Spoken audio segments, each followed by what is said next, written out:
שלום, אני רוצה להקריא לכם את השיר אמא חברי לי כנפיים.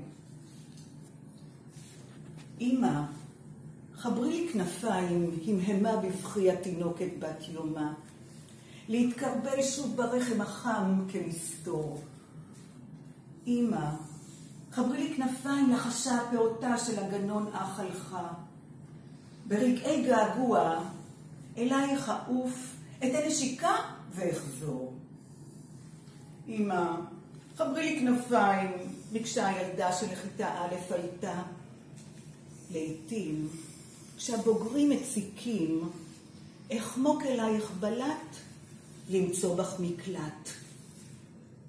אמא, כנפיים לי חברי, נשא קולה הסטודנטית למדעים, להגביה עוף, להגיע רחוק, למצות יכולות, לממש מהותי.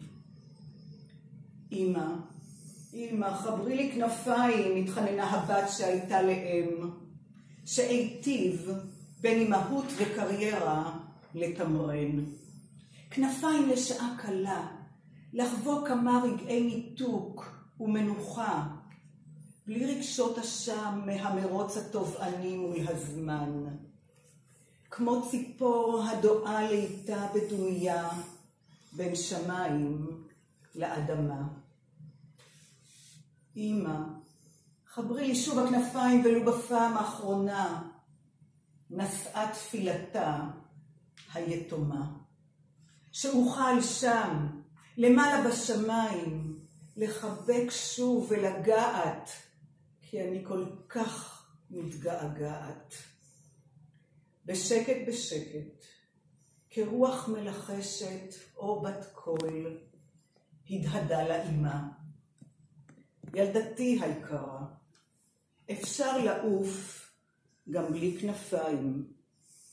אפשר לומר, לדבר, בלי קול. אפשר למסוק למעלה, אפילו לגעת בשמיים, גם אם פוחדים ליפול.